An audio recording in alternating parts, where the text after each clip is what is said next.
Got the equipment in here after our little snowstorm. Got the D5 in here. You can't hardly see because of the lights, but the excavator sitting there and the skid steer's in front of it. Got it in out of the snow. But what we got here is pretty sure right behind these little nuts or bolts and washers, there's this O-ring. And them O-rings get kind of dry and they'll seep like they're doing here. Your planetary gears are right here, right here, and right here. And these nuts and bolts goes through there and holds them, as far as I know. But we're going to take one out and see what it does. Maybe oil come out everywhere. But I got a pan down below. But I think this is made for the disassembly process or something. These, you can slide them. But there's your big washer. And if you look closely,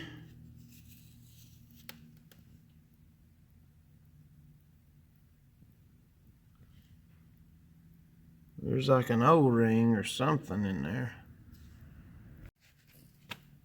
Okay, we're back.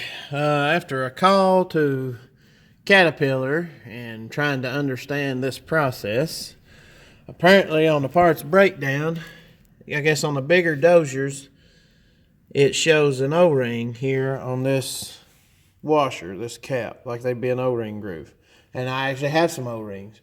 But on this small of a dozer, they're saying, you know, got them pictures of this, it ain't got no O-ring. So what happens is this pin gets a little wore, it's a press fit, and that's what your planetary, if you took this row of bolts off right here, all the way around, you take them off and flip that plate out, there's 3 gears, one on the back of here, one on the back of here, one on the back of here, and that's your planetaries. Well, on a bigger dozer, there's an O-ring on these caps, on D8s and D9s. But this is a D5, so it don't have that. So what we're going to try is black silicone. You see this little groove? You see this ever so slightly? See, it's a press fit. So what's happening, this thing's got 10,000 hours. It's probably got a little bit of wear on it. The other side's fine. It ain't seeping. But it's just barely seeps out when you're running it a lot. I guess the oil gets hot and stuff. So what we're going to try is just to seal this little area, and you know, the other option is to take this big plate off and press your planetary shafts out and put retaining compound or new shafts, or figure out what you need to do and go from there. But we're not going to do that right now. We're just going to see how this does. And I don't like to cobble or anything, but also a machine with high hours and things is going on with it. It ain't, you know, we can't do a $10,000 final drive repair right now, and I wouldn't say that it necessarily needs it. It's more of a, you know, you just got to keep your equipment running. So we're gonna see how this works. It don't hurt nothing. It won't hurt a thing to try this.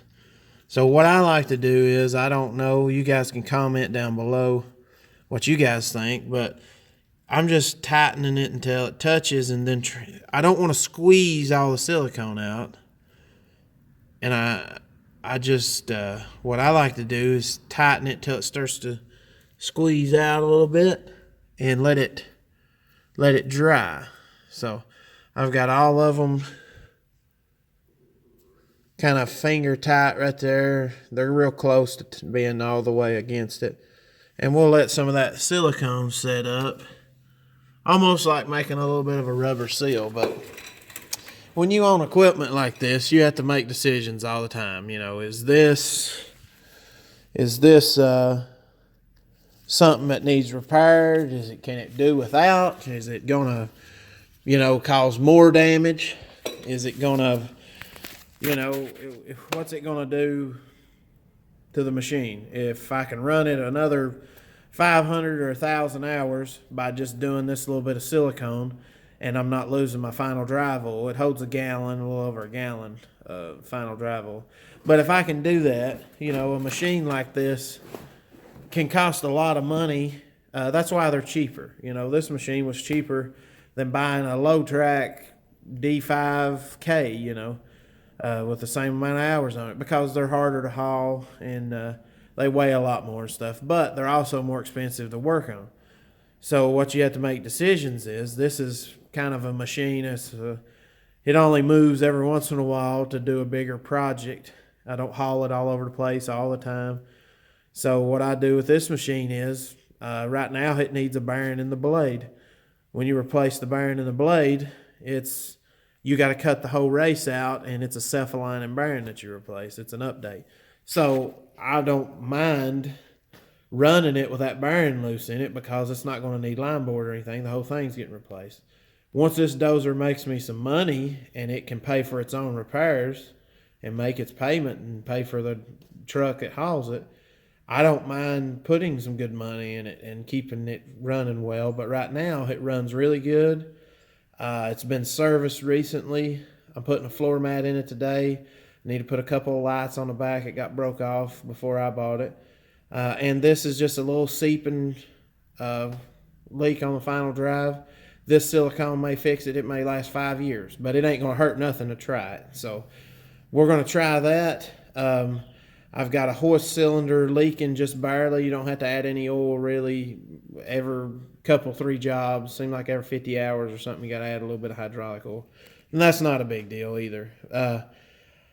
I will probably in the future, sometime near future, reseal that cylinder, because I don't like the thoughts of maybe when it drags the rod back in, if it's got some debris on it, if it's not wiping it off and getting the oil contaminated. There's all kinds of things that you could think about. But when you're running an older machine and it costs a lot to repair it, you have to pick and choose times that you spend the money on it, because you would hate to just go through it when you first buy it and put $20,000 in repairs, and then you're running it on a job a month later and the engine decides to give out on it. Then now you need a $15,000 engine. So you just got to it's a risk at all times to run older equipment, and you just gauge what needs repaired and what could be all right. So we're going to put the floor mat in it, and I'll show you that here in a little bit.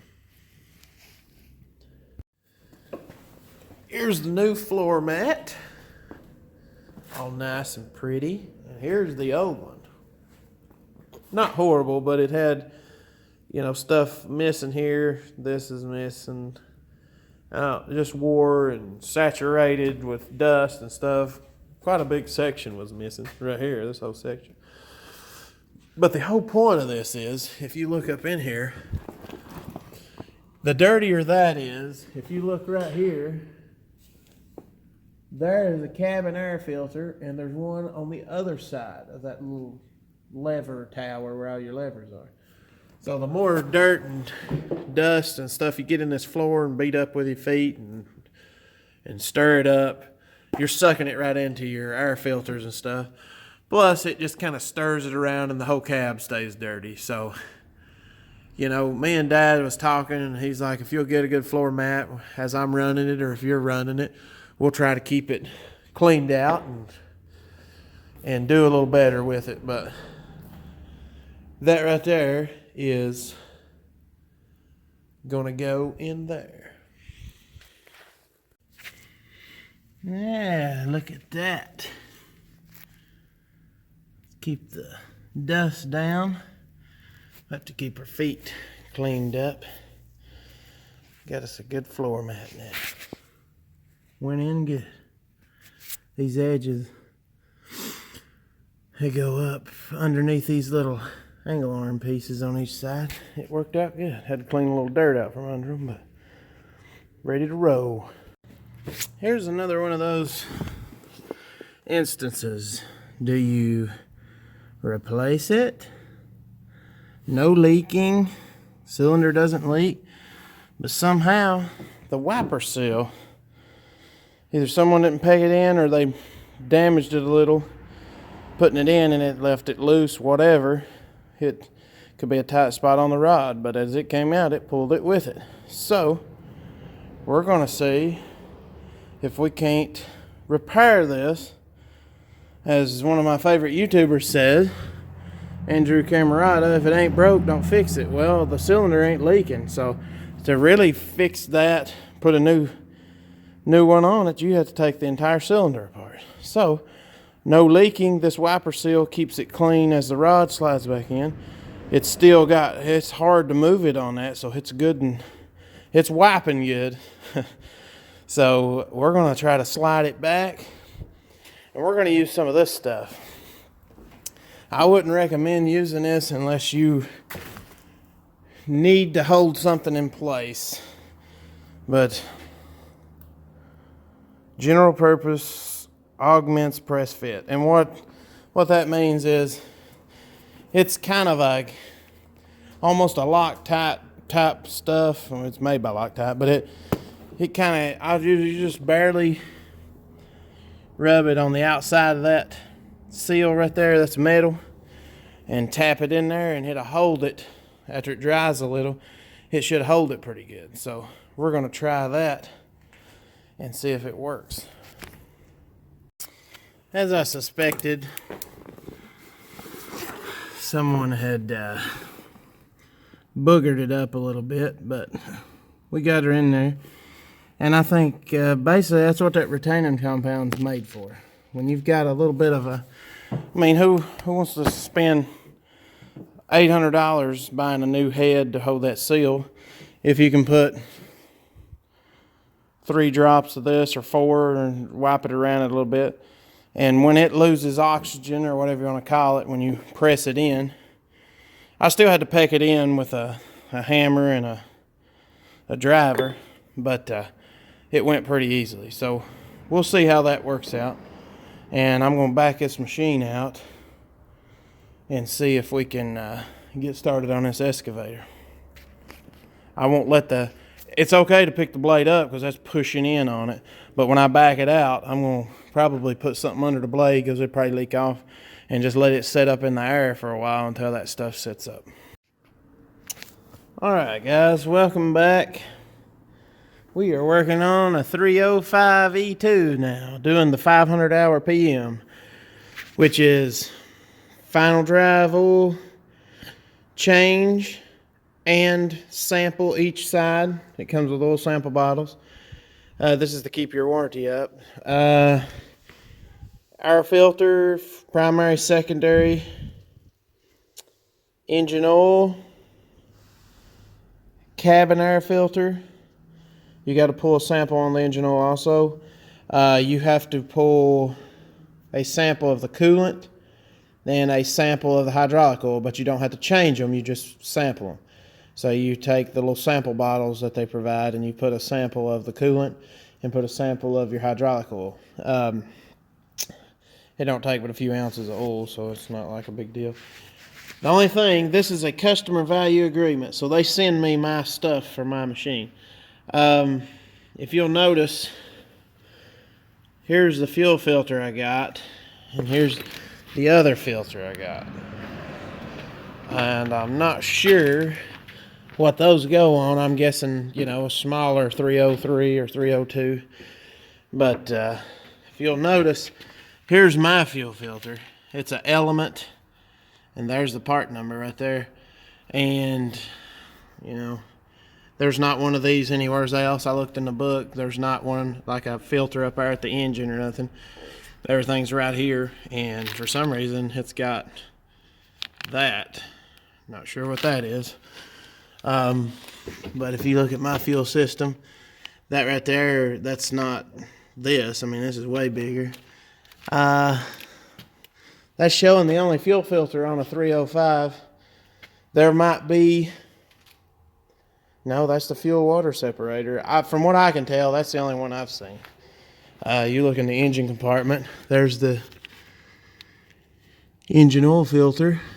Here's the fuel primer pump. I don't see any other, in the book I can't see that there is anything, so I'm just going to contact them. I'm sure they'll make it right and get me what I need. So we'll see where we can get us some oil samples. And when you buy a machine, those of you not familiar with what I'm talking about, when you buy a new machine, they got what they call a CVA, Customer Value Agreement. They'll send you a box of your stuff.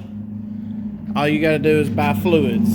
So, and they'll send, I didn't get the oil samples with this, but I think some people get the oil samples with them. It's just according who packs your box, I guess. But you do get all your filters, and they've got a monitoring system on these Caterpillars, so like they know when I'm hitting 500 hours. I don't have to tell them, hey, I'm at 500 hours. So that's pretty neat.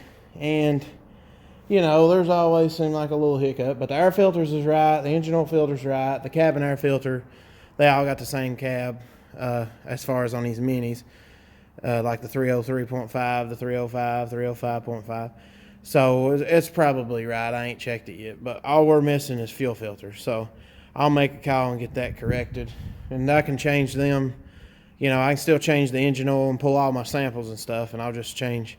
I could probably change that in the field if I have to. So I'm sure they'll get me one on order, and it won't be of no cost to me because, you know, the value agreement send me fuel filters, but those ain't right. So we'll see what they say, and I'll update you guys. Let's go put the air filter in. I done took the old one out. It's sitting here. Pretty simple process.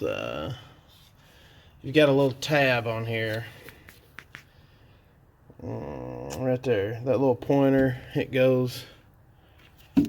little pointer goes to the back. Like that. You gotta push pretty good and get it all lined up. Okay, let me correct myself. This doesn't go back there. One big long piece lines up with that. Then you just push it in. You can tell it's all the way in. Alright. Then here's your new made in Germany filter. There's a filter part number if anybody's looking for one.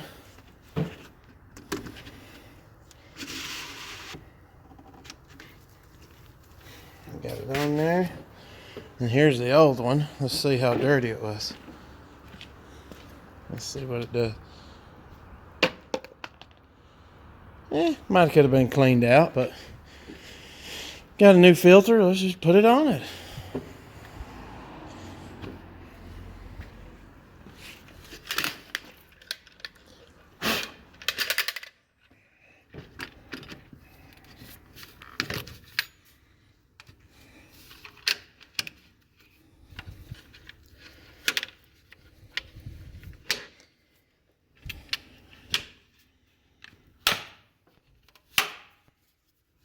That's got that part. Also, it's good to take care of your machinery because we may grab a mouse right here. I don't know. But that was right on top of my excavator.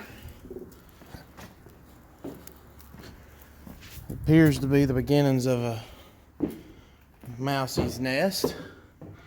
I don't see him anywheres. Well, looky there. I don't see him, but he's working on her. Look here. Trying to chew off a little bit. We'll make sure he's gone there. Look here. He's got a tag here.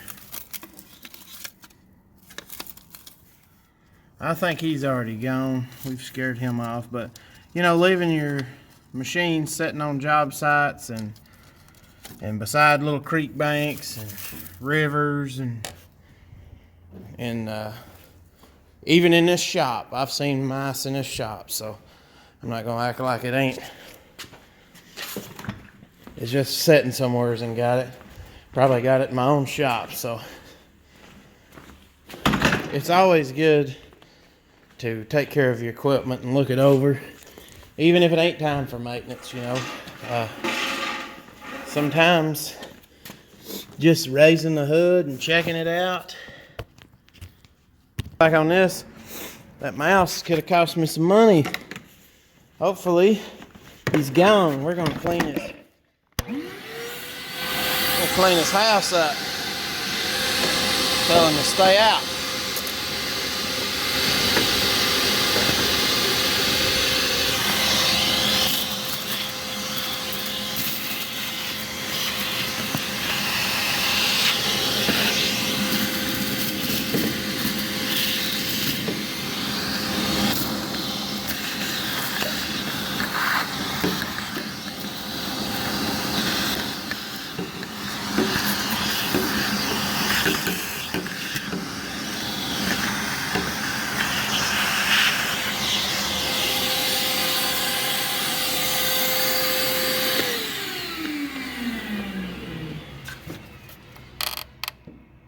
That's all gone, but now he sure as heck was interested in making him a home. Surprised he didn't snack on some wires there.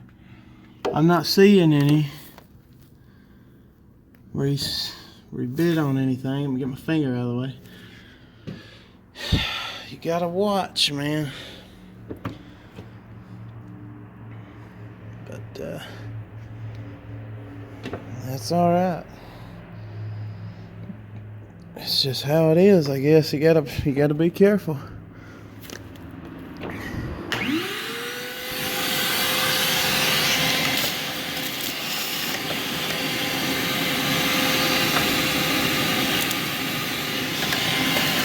They are working out in their neck of the woods, you know.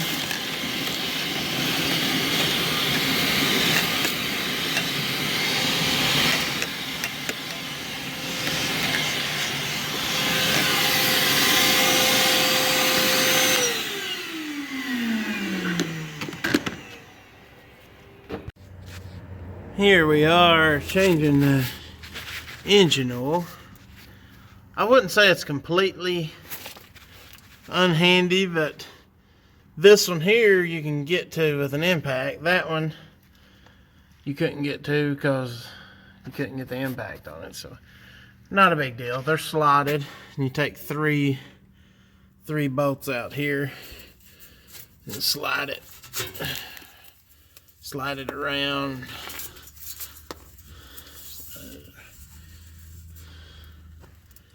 And then, I guess it is kind of handy. There's your drain, just as drain it by hand, I guess. Put a little tube on it. But not too bad. Cat does pretty good, pretty handy with their stuff. Let's see how bad I'm gonna make myself get.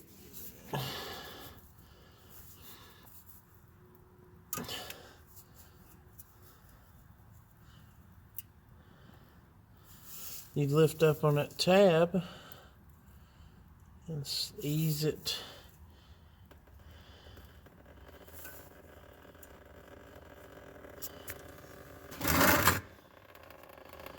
There it is.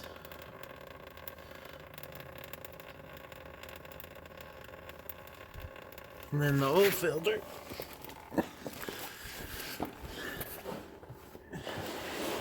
is right here.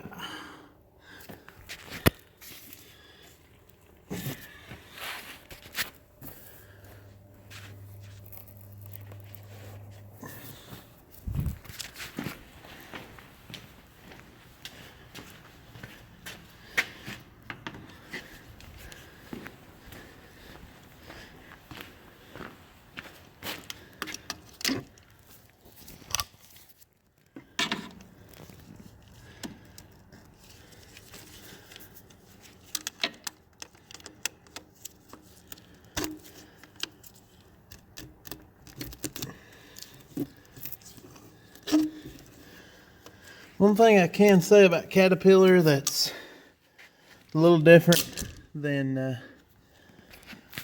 Kubota and a couple others is they will show their part numbers. Like Kubota, it's just like filters, and like you know, even if you don't buy a Cat, you still got your filter part number. You can cross over. It's all over the filter. And to be honest, Cat filters aren't really that expensive, in my opinion. They're made by Donaldson, if I ain't mistaken. But see, real obvious what that one is. They even got a part number on their sticker. Hopefully you don't mix that up. But you gotta get under there after you're supposed to catch your oil sample about midstream. So we've got we've got it going. We need to get our oil sample bottle out. Alright. There's our fancy oil sample kit collector. We are gonna get in the hydraulic tank here. Probably got a little pressure on it.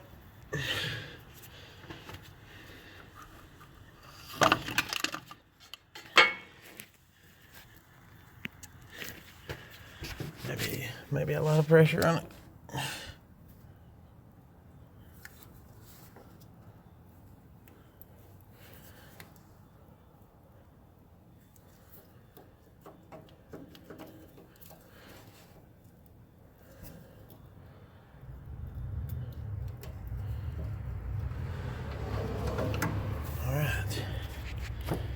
So we take our tubing, put it down in the tank.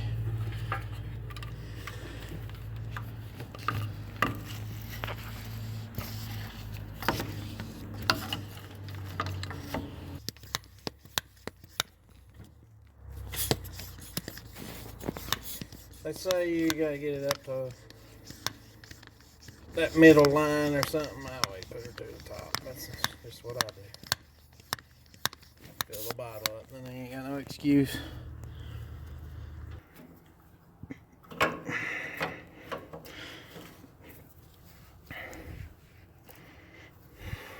That's got the hydraulic.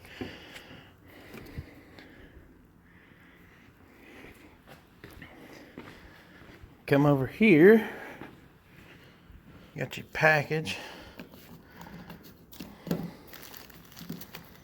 I gotta fill this stuff out later. It's got the serial number and stuff, but this will help me to remember. Alright, look at the cabin air filter. Because look at my floor, and it comes out of that little slot right there.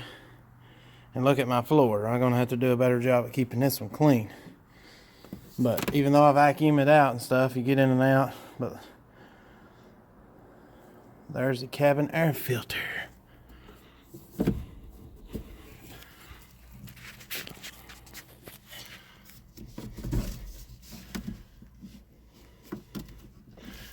just slides in place. And then I'll vacuum that floor out. Kind of a unique little, the way it's in there. So then you gotta hold your mouth right there.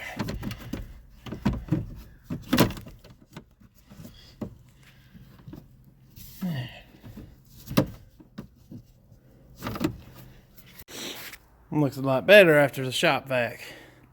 We're going to also clean the windows. Just to make it easier on the operator. Look at that. Nasty. Well, the service is done.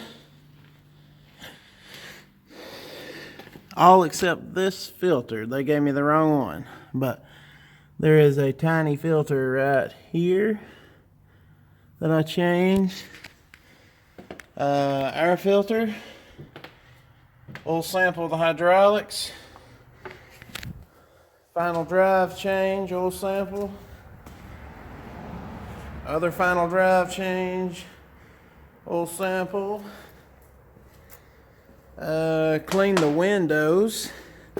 Vacuumed inside. Changed the air filter in here, the end cap filter. Greased it. Those windows looking so shiny. It's ready to go to the next job. 500 RPM done.